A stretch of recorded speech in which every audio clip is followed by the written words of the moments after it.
परगट दीन के दयाल है।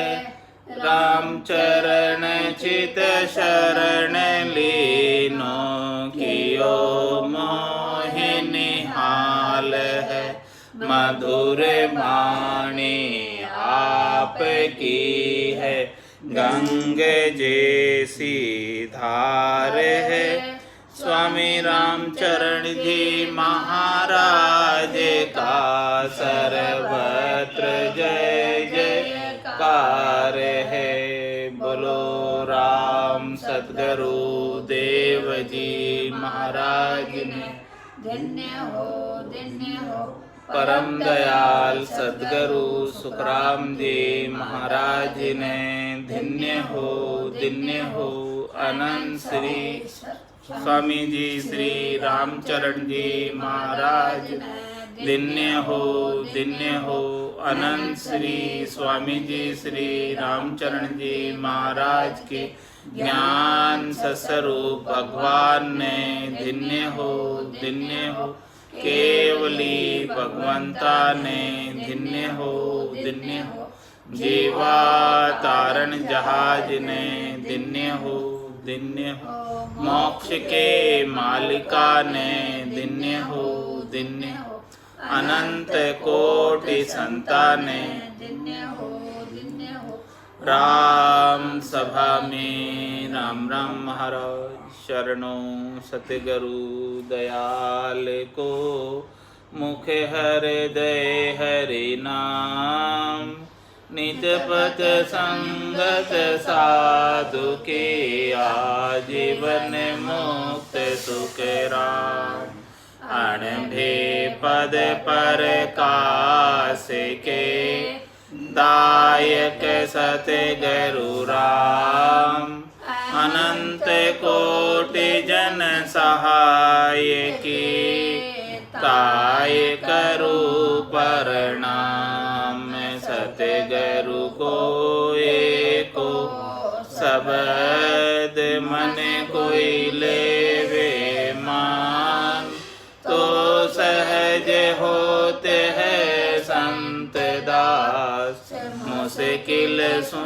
आसान भक्ति भक्त भगवंत गुरु चतुर नाम बपुए जिनके पद रज परसता नासत बिगन अनेक सब धरती कागद करम सब वन कलम कटाय सात समुद्र शाही करऊं सतगुरु गुण लिखा न जाए राम राम राम राम राम। आप सभी के अंदर विराजमान परमात्मा के पावन चरणों में प्रणाम राम राम। स्वामी जी श्री रामचरण जी महाराज की अणबे वाणी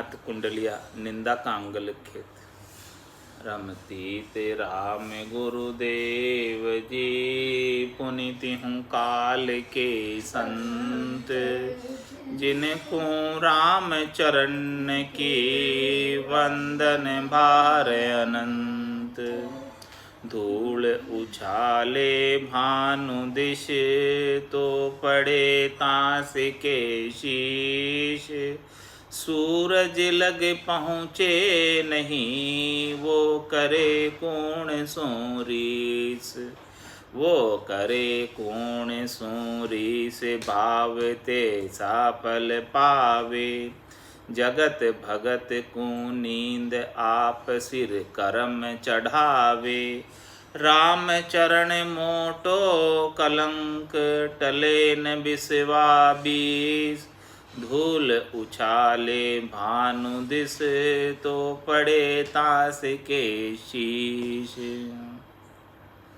महाराज निंदा के अंग में पूरा निंदा का रहस्य समझा दिया कि देखो आप सूर्य के दिशा के अंदर सूर्य के ऊपर कोई धूल फेंके यानी कोई सूर्य की निंदा करे, सूर्य के समान भक्तजनों की निंदा करे जो सबको प्रकाश देते हैं, जो सबको ज्ञान देते हैं, ऐसे भक्तजनों की, ऐसे साधना करने वाले जनों की कोई निंदा करता है तो वो किसके समान है कि सूर्य की तरफ धूल उछालने के समान है। क्या धूल सूर्य के पास पहुंच पाएगी?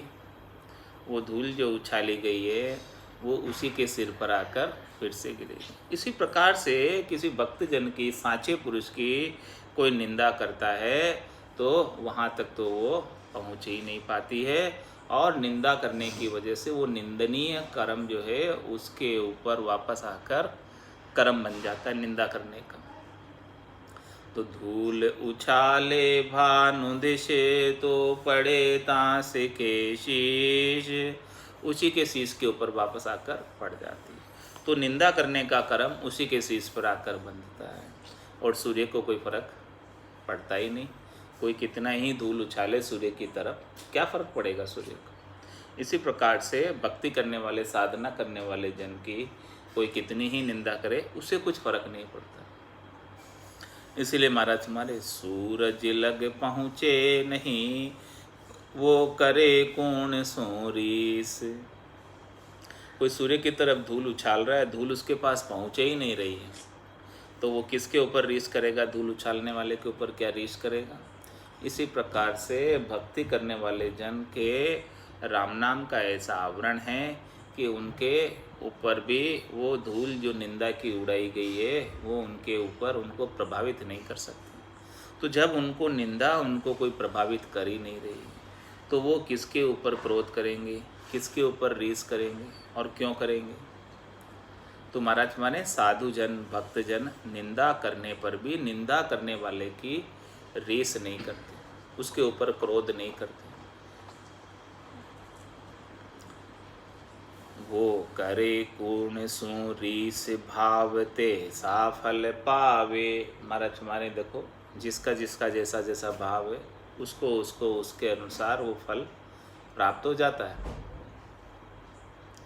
जगत भगत को नींद आप सिर कर्म चढ़ावे। इस प्रकार से महाराज फरमा रहे हैं कि जगत वाले, संसार वाले, कम बुद्धि वाले, संकीर्ण बुद्धि वाले, तुच्छ बुद्धि वाले, ऐसे विशाल भक्ति करने वाले जन जो सूर्य के समान ज्ञान बख्शिश करते हैं सबको समान रूप से, उनकी निंदा करके अपने सिर के ऊपर कर्मों का भार चढ़ाते हैं।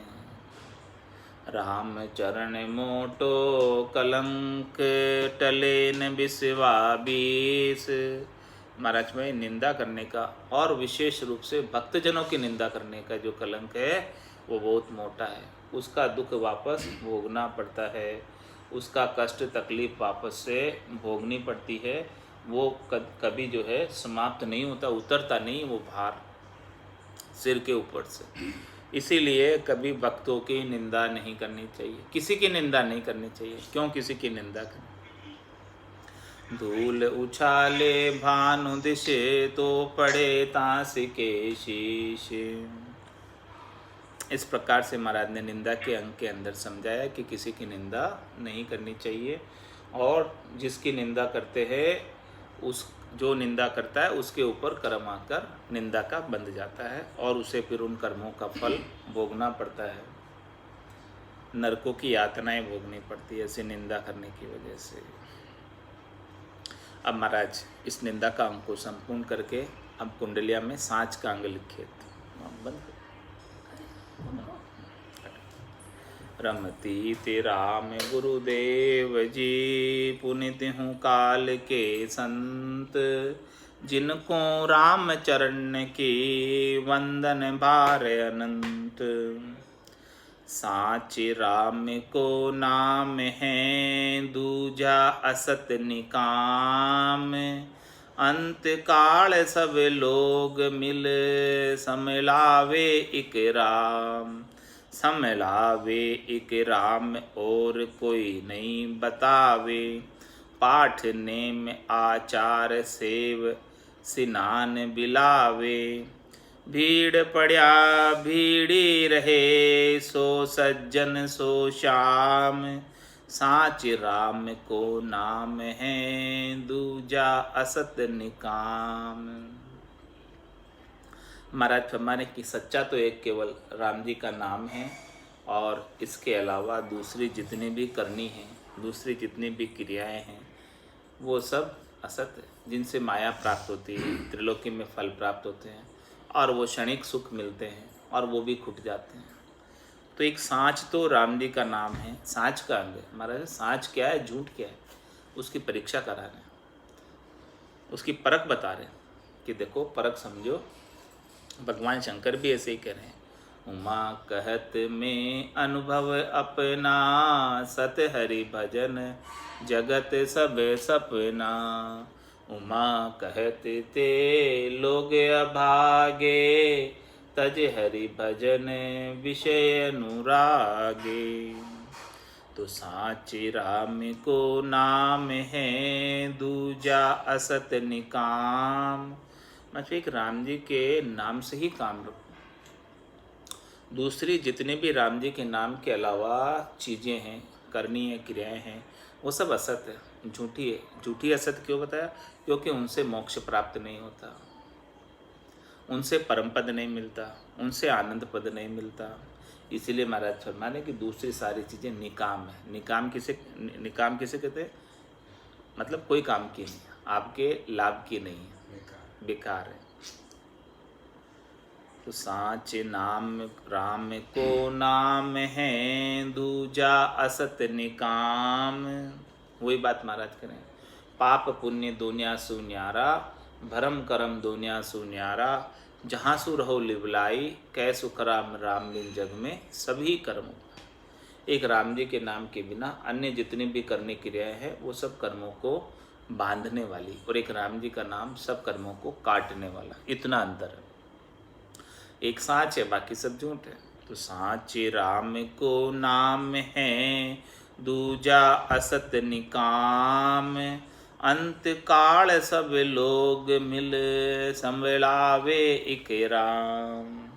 महाराज माने कि किसी प्राणी का अंत समय हो, किसी मनुष्य का अंत समय हो, तो अंत समय में सभी लोग जो मिलने आते हैं वो क्या कहते हैं? राम राम करो, राम राम करो, और कुछ नहीं कहते, और कोई कुछ नहीं कहता। संभलावे एक राम और कोई न बतावे। दूसरी कोई चीज़ नहीं बताता कोई, अंतकाल में ये करो वो करो, क्योंकि अंतकाल में और कुछ होता ही नहीं है, कर ही नहीं पाता कुछ, क्या करेगा? हाँ, मृत्यु सैया पे पड़ा हुआ है, क्या कर सकता? और तो कुछ कर नहीं सकता। तो अंतकाल में और कोई दूसरी चीज़ कोई नहीं बताता। क्या क्या चीज़?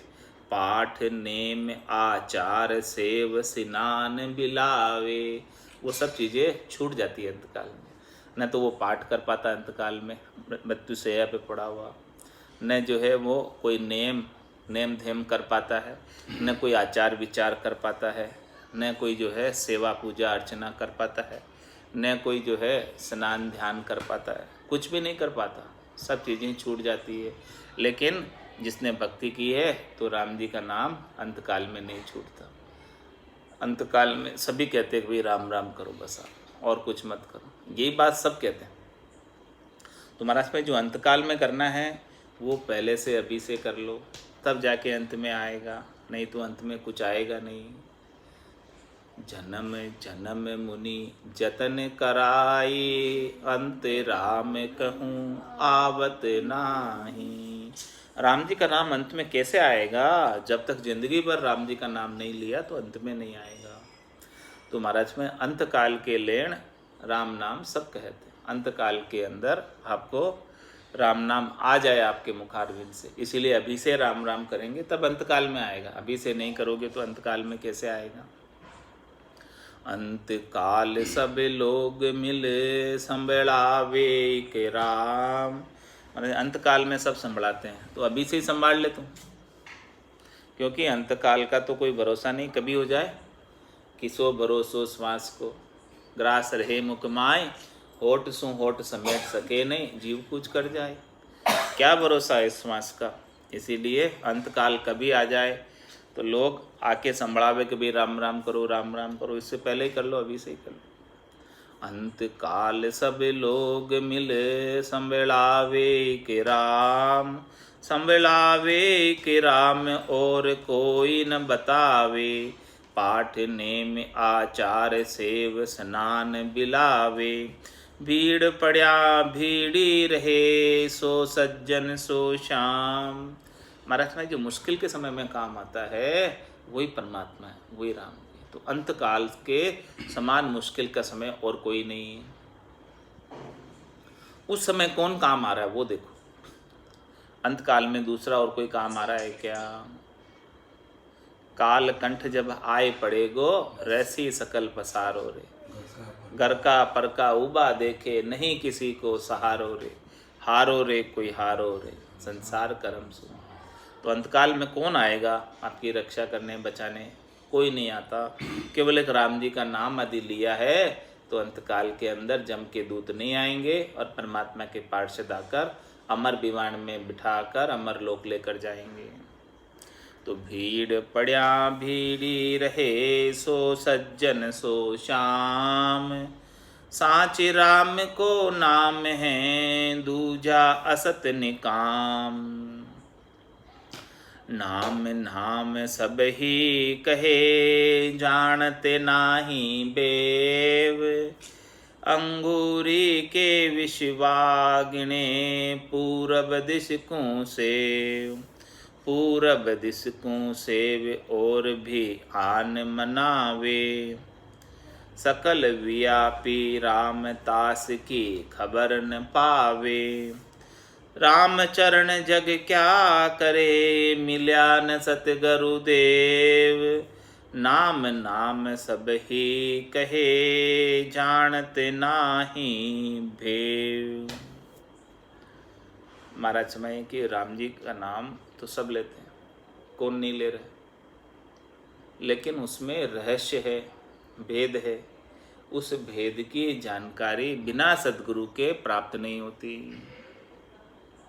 जब तक सद्गुरु नहीं मिले, ऐसे राम नाम को लेने का श्वास और उश्वास का भेद नहीं बता दे, रसना और कागल्या का भेद नहीं बता दे, तब तक महाराज फरमाने कि निज नाम जागृत नहीं होता। और निज नाम जागृत नहीं होता तो आप नाम ले कितना ही लेते रहो, जो आपको अभिष्ट लाभ मोक्ष का फल प्राप्त होना चाहिए वो नहीं हो पाएगा बिना निज नाम के। तो महाराज में नाम नाम सब ही कहे, जानते नाही भेव। अंगूरी के विश्वाग्ने, पूरब दिश को सेव। महाराज माने कि वो सब जो है दिशा विशा का ध्यान रखते हैं। सब लोग पूरब दिशा की तरफ बैठकर सेवा पूजा करते हैं। अंगूरी के विश्वाग्ने और पूरब दिश को सेव, बैठकर आचार विचार करते, मतलब पूरब दिशा के अंदर बैठकर सेवा पूजा करनी चाहिए। इस प्रकार से सेवा पूजा करते हैं। पूरब दिश को सेव और भी आन मनावे। पूरब दिशा की तरफ सेवा पूजा करते हैं और भी अन्य कितनी चीज़ें सूढ़ मनाते हैं, कितनी चीज़ें करते हैं, कितनी दिशा सूढ़ देखते हैं, सब चीज़ें करते हैं महाराज। लेकिन सकल व्यापी राम तास की खबर न पावे। वो राम जी तो सबके अंदर व्यापक है, उसकी खबर नहीं है। सब दिशाओं में व्याप्त है, कोई भी दिशा उनके बिना खाली नहीं है। केवल पूरब दिशा में ही राम जी हो ऐसी बात नहीं है। कोई सेवा पूजा करते हैं तो बैठते हैं कि भाई चलो पूरब की दिशा की तरफ बैठकर करो या उत्तर की तरफ बैठकर करो। हाँ, महाराज फरमाने कि राम जी तो सब सारी दिशाओं में व्यापक है, उनके बिना तो एक सुई की नोक की बराबर जगह भी खाली नहीं है। तो बाकी सब भरम है। तो सकल व्यापी राम तास की खबर न पावे। उनकी खबर नहीं है, इसलिए वो खाली पूरब दिशा में बैठे, पूरब दिशा में बैठकर सेवा पूजा कर रहे, क्योंकि उनको खबर नहीं है। वो जानते हैं कि भगवान तो केवल पूरब दिशा में ही है, पश्चिम में, उत्तर में, दक्षिण में तो है ही नहीं। लेकिन वो राम जी तो सब जगह व्यापक है। राम सर्वज्ञ भरपूर है, व्यापक सभी ठोर, कोई भी ठोर उनके बिना खाली नहीं, कोई भी दिशा उनके बिना खाली नहीं। दशों दिशाओं में व्यापक है राम जी। सकल व्यापी राम तास की खबर न पावे। राम चरण जग क्या करे, मिल्या न सतगुरु देव। जब तक ऐसे सद्गुरु नहीं मिलते हैं तब तक संसार वालों को समझ नहीं होती है राम जी की, गट पर्चों की जानकारी नहीं होती है, तो ऊपर के हद के व्यवहारों में ही लगे रहते हैं। नाम नाम सब ही कहे जानते नाही वेव, श्याम सिरे सुमिरन करे नरा नरी के माय। राम चरण भागवत में क्यों व्यास बखानी नाय, क्यों व्यास बखानी नाय सिरे को काई छिपाई। असुर दास ले आदि और सब ही विधि गाई, ए अचरच अज्ञ तज्ञ को कहूँ कयो नहीं जाय। श्याम सिरे सुमिरन करे नरा नरी के माय। श्याम सिरे सुमिरन करे नरा नरी के माय। नर नारी के अंदर जो है सबको श्रेष्ठ श्याम को बताया, यानी कृष्ण को बताया। जैसे कृष्ण करते हैं सब, श्याम सिरे सुमिरन करे, बोले सब में श्रेष्ठ भगवान श्री कृष्ण हैं। नर नारियों के अंदर ये बात प्रचलित है। तो महाराज फरमा रहे हैं कि ऐसी बात है तो राम चरण भागवत में क्यों व्यास बखानी नाय। भागवत में इस बात को व्यास जी ने क्यों नहीं बखाना, भागवत में व्यास जी ने राम नाम का महत्व क्यों समझाया।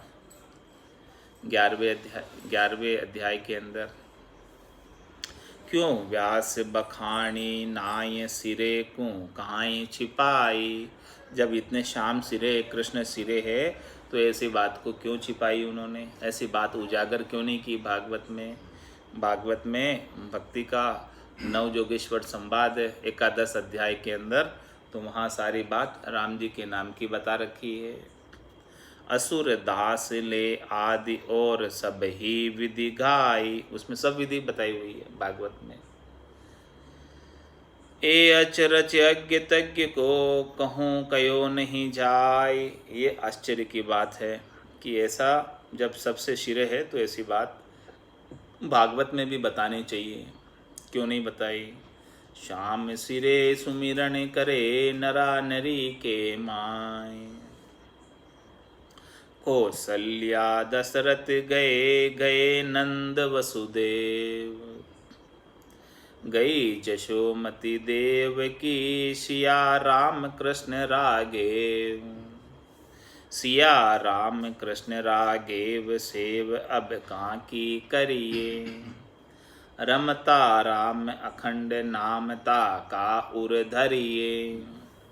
राम चरण थिर अथिर का गुरु बिन लहे न भेव।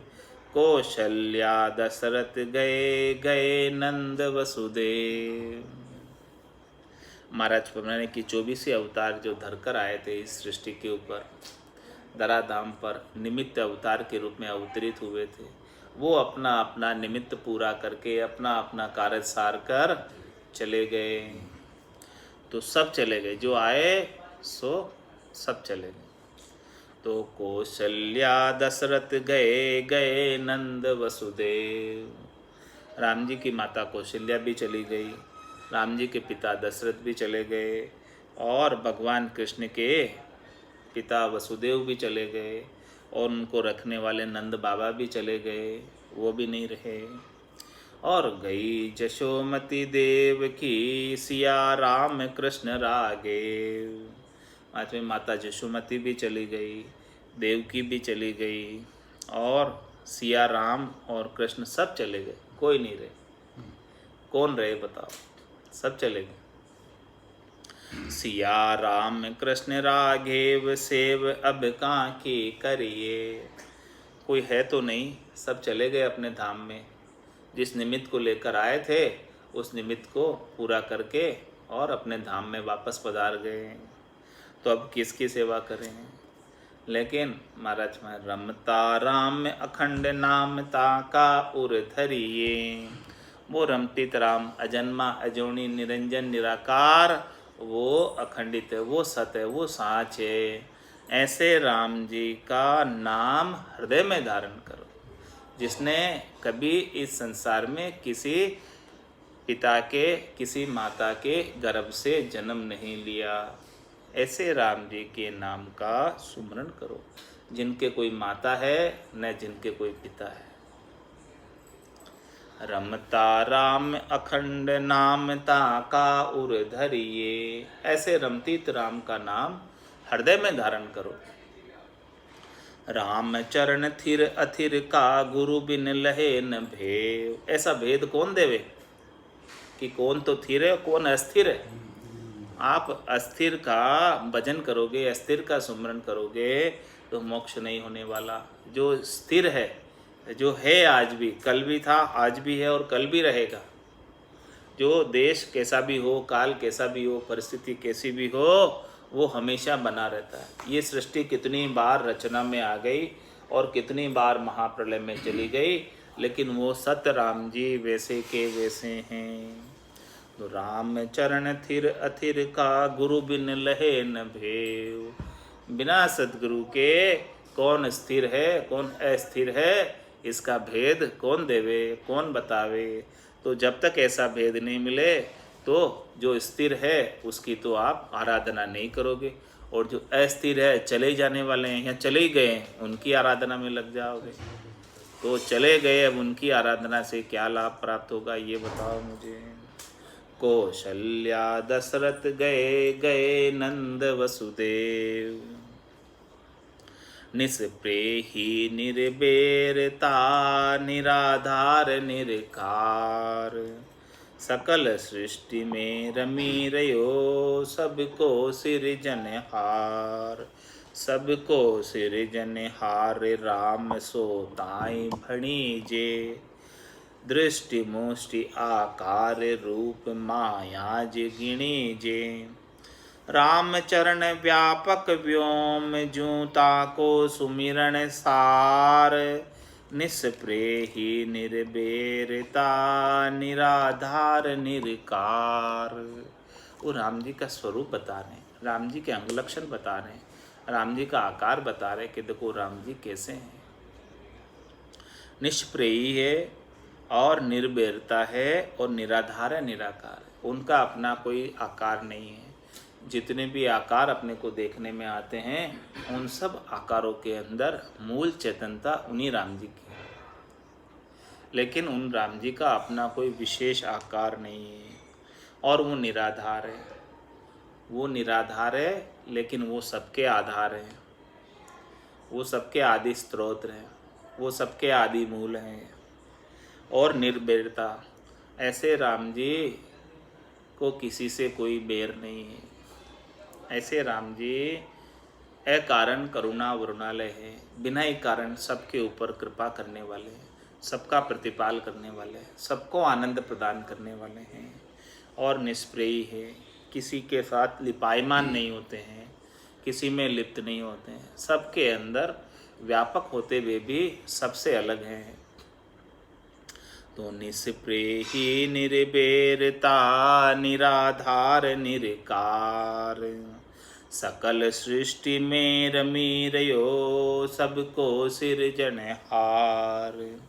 ऐसा सिरजनहार परमात्मा, ऐसे राम जी पूरी सृष्टि के अंदर रमण कर रहे। रमण शब्द क्यों लगाया? क्योंकि रमण का मतलब आनंद देने वाले, सबके अंदर आनंद देने वाले राम जी हैं। सब घटों के अंदर चेतनता के रूप में वही राम जी है। ऐसे राम जी के बिना एक सुई की नोक की बराबर जगह भी खाली नहीं है। सकल सृष्टि में रमी रयो सबको सिरजनहार। सबको सिरजनहार राम सो ताई भणीजे। ऐसे जो सबका सिरजनहार है, जो सबको रचने वाला है, उन्हें ही राम कहलाना, उसे ही राम पढ़ो, वही राम है, बाकी और कोई राम नहीं है। दृष्टि मुष्टि आकार रूप माया गिणी जे। और ऐसे राम के बिना जो दृष्टि में आता है, इन चरम चक्षुओं से देखने में आता है, जिसे मुट्ठी के अंदर स्पर्श कर सकते हैं, और जिनका अपना कोई एक विशेष आकार है, जिनका अपना कोई एक विशेष रूप है, उन सबको आप माया गिनो, उनको राम मत गिनो। वो सब माया है। राम जी का तो अपना कोई विशेष आकार नहीं है। राम जी तो निरंजन है, निराकार है, उनका कोई अंजन नहीं है, उनका कोई शरीर नहीं है। वो कैसे हैं फिर? राम चरण व्यापक व्योम जूता को सुमिरन सार। वो व्योम की तरह व्यापक है। व्योम का क्या तात्पर्य? आकाश की तरह व्यापक। जैसे आकाश सर्वव्यापक है, आकाश के बिना कोई जगह खाली नहीं। खाली जगह के अंदर भी आकाश होता है, होता कि नहीं होता? कोई भी जगह खाली है तो उसमें भी आकाश तत्व तो है। इसी प्रकार से राम जी हैं। राम जी के बिना कोई जगह खाली नहीं है और सब कुछ उस आकाश में ही है। सब चीज़ें जो भी है आकाश में ही है। राम चरण व्यापक व्योम जूता को सुमिरन सार। जो इतने व्यापक राम जी हैं, जिनके बिना एक सुई की नोक की बराबर जगह भी खाली नहीं है, जो आकाश के समान व्यापक है, ऐसे राम जी का सुमरन करना ही सार की बात है, खास बात है, मुख्य बात है। ऐसा भेद कौन समझावे? एक राम दशरथ गर डोले, एक राम घट घट में बोले। एक राम का सकल पसारा, एक राम है सब सुई न्यारा। तीन राम हैं लोक व्यवहारा, चौथे राम का करो विचारा। ऐसी बात कौन बतावे? बिना सद्गुरु के ऐसी बात कोई समझाने वाला नहीं है। तो राम चरण व्यापक व्योम जूता को सुमिरन सार। निस्प्रेही निर्बेरता, निराधार निरकार। अचल राम रमतीत है, सदा सजीवन मूरी। आभा उपजे बिनस है, नबन होए दूर। नबन होय है दूर, वेद यूं ब्रह्म बतावे। माया चरित अनेक, मुगत चरिता संग धावे। राम चरण दामिनी, दमिक गए किते ही जूर। अचल राम रमतीत है, सदा संजीवन मूरी। महाराज हमारे ऐसे जो रमतीत राम है, जो सब घटों में रमण करते हैं, वो अचल है। वो न तो कहीं गए हैं और न कहीं आए हैं। न किसी माता न किसी पिता के यहाँ उन्होंने जन्म धारा है। अचल राम रमतीत है, वो सब जगह रमण करते हैं। सदा संजीवन मूर, वो हमेशा सजीवन रहने वाले हैं। उनकी कभी मृत्यु होती ही नहीं है, क्योंकि उनका जन्म ही नहीं है तो मृत्यु कैसे? उनके जन्म की कोई तारीख नहीं है, उनकी बर्थ की कोई डेट नहीं है, डीओ भी नहीं है, उनकी डेट ऑफ बर्थ नहीं है, और न उनके मृत्यु की कोई तारीख है। ऐसे राम जी जो न कभी आए और न कभी जाएंगे। अचल राम रमतीत है, सदा संजीवन मूरी। आभा उपजे बिनस है, नबन होए दूरी। महाराज में आभ किसे कहते? बादलों को। बादलें उपजते हैं आकाश के अंदर और वापस विनाश को भी प्राप्त हो जाते हैं। लेकिन नभ का क्या बिगड़ता? नभ तो वैसे के वैसे रहता है। आकाश का क्या बिगड़ता? आकाश तो वैसा का वैसा रहता। उस आकाश में कितने ही बादल आ गए और कितने ही बादल चले गए। इसी प्रकार से महाराज फरमाने कि वो राम जी आकाश के समान है, जिसमें कितने ही जीव आते हैं और कितने ही जीव चले जाते हैं। संसार सारा चल रहा है, उनके अंदर ही चल रहा है सब। ऐसे राम जी के भीतर ही चल रहा है। आभा उपजे बिनस है, नबन होई दूर। नबन होय है दूर, वेद यूं ब्रह्म बतावे। इस प्रकार से वेदों के अंदर ब्रह्म का बखान आकाश के रूप में किया गया है। माया चरित अनेक मुगद चरिता संग धावे। महाराज माया के चरित तो अनेक है। जिस प्रकार से आकाश के अंदर बादल अनेक आते हैं और अनेक जाते हैं, इस प्रकार से उन बादलों का चरित्र कितने ही गाँव आएंगे चले जाएंगे। इसी प्रकार से सब माया के चरित्र। माया चरित अनेक मुगद चरिता संग ध्यावे। रामचरण दामिनी दमक गए किते ही जूर। जिस प्रकार से महाराज फरमाने कि आकाश के अंदर बादलों के बीच में बिजली चमकती है और फिर वो बिजली की चमक कितनी देर रहती है, एक दो क्षण, फिर वो चली जाती है। इसी प्रकार से महाराज फरमाने कि इस आकाश के अंदर कितने ही बादल आकर चले गए और कितनी बिजलियां चमक कर समाप्त हो गई। इसी प्रकार से इस परमात्मा के अंदर कितनी बार सृष्टि रची गई और कितनी बार समाप्त हो गई। राम चरण दामिनी दमक गए किते ही चूरी। अचल राम रमतीत है सदा संजीवन मोरी। लेकिन वो राम जी तो वैसे के वैसे हमेशा सजीव रहते हैं, हमेशा वो चेतन रहते हैं, हमेशा सत्य के रूप में विद्यमान रहते हैं। वो न कहीं आते हैं न कहीं जाते हैं, वैसे के वैसे रहते हैं। ऐसे राम जी का सुमरन करने की बात सदगुरुदेव समझा रहे हैं, ऐसा भेद की बात बता रहे हैं। ये भेद कौन बतावे, ऐसे रहस्य की बात कौन बतावे, कौन राम जी के बारे में समझावे। सब राम जी का नाम लेते ही दशरथ नंदन भगवान श्री राम का ही समझते हैं कि भाई उन्हीं राम जी की बात कर रहे हैं सब। लेकिन महाराज फरमाने की वो तो निरंजन निराकार राम जी की बात कर रहे हैं, अजोनी अजन्मे राम जी की बात कर रहे हैं, जो सत राम जी है। भक्ति करे संसार जीव भ्रांति राखि मन माय। जाय देव रे भिन्न करे महाप्रसाद ले नाय। महाप्रसाद ले नाय पुजारी मध्यम जाने। दास भाव करि दूर आप कुल उत्तम माने। पड़दा से परतीत नहीं क्रिया निष्फल जाए। भक्ति करे संसार जीव भ्रांति राख मन माय। महाराज हमारे के संसार के जीव भक्ति तो करते हैं लेकिन मन के अंदर भ्रांति रखते हैं, मन के अंदर अविश्वास रखते हैं, पूरी दृढ़ता नहीं रखते भक्ति के अंदर, पूरा नैचा नहीं रखते, पूरी प्रतीति नहीं करते।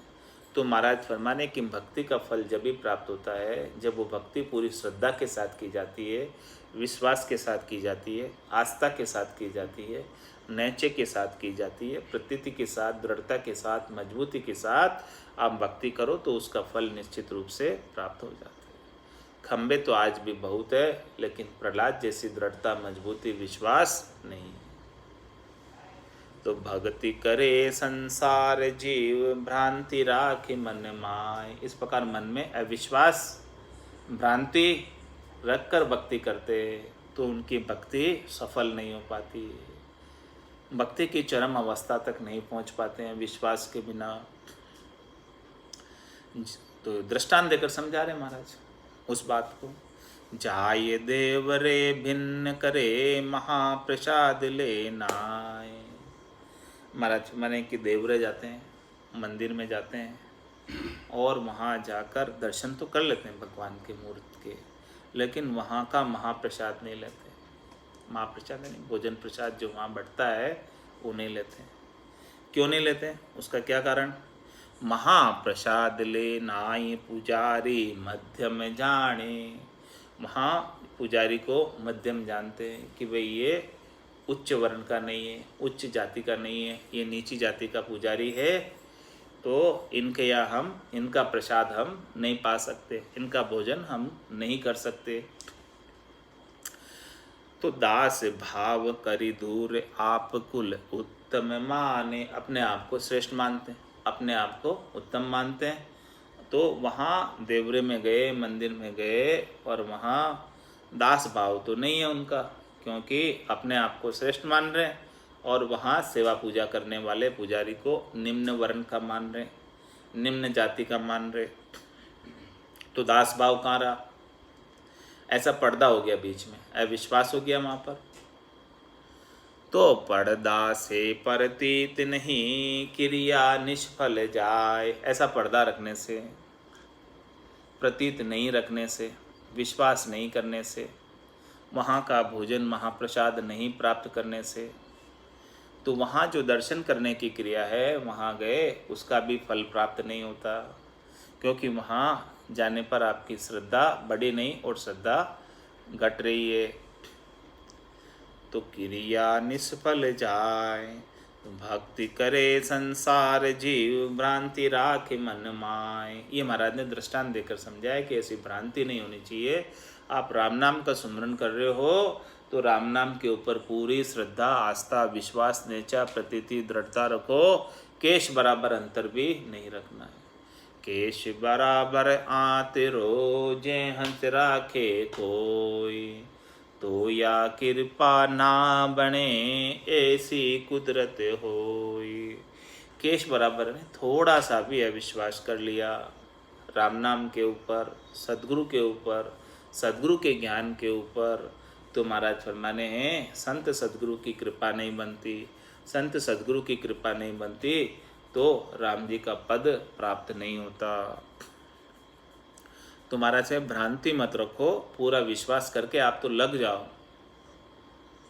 डाकर पड़ो जगत को छाड़र, तो गटपड़चा पाओ। इस प्रकार से पूर्णतया लग जाओ तो ये गटपड़चों का अनुभव होने लगेगा, आपको आनंद आ जाएगा। पंडो आवे ज्योति ने तो चोवे ऊंगी पली उठाए, घी घाले जाई झार ने तब सूधी सही भराए, तब सूधी सही भराए नकारो करत झुकावे, पंडा सो पल मीच नासती वचन सुनावे, दर्शन ने सांपड़ नहीं कोई मासा वर्षा जाए, कह माना हम देव रो बोले गाल बजाए। और आगे दृष्टांत देकर समझा रहे अपने आस्था के लिए, विश्वास के लिए, श्रद्धा के लिए, मजबूती के लिए। क्या कह रहे हैं कि पंडो आवे ज्योति ने तो चोवे ऊंगी पली उठाए। पंडो आवे ज्योति ने तो चोवे ऊंगी पली उठाई। पंडा जी, पुजारी जी मंदिर के, देवरे के आते हैं ज्योति लेकर, तो चोवे ऊंगी पड़ी उठाई। पड़ी घी की, घी डालते दीपक में, ज्योति में, तो चोवे ऊंगी पड़ी उठाए, इस प्रकार से उसमें घी डालते हैं। पंडो आवे ज्योति ने तो, और घी घाले जाई जार ने तब सूदी सही भराए। महाराज पे अन्य को, किसी को घी डालते तो सूदी पूरी भरकर डालते, और पंडा आता है थोड़ा सा चूवे ऊंधी पली, उल्टी पली उठाते और 1-2 बूंद डाल देते। महाराज ये भाव बता रहे हैं कि घी कितना डालते हैं दीपक के लिए आता है, उसके लिए पड़ी बात करें, पड़ी घी डालने की।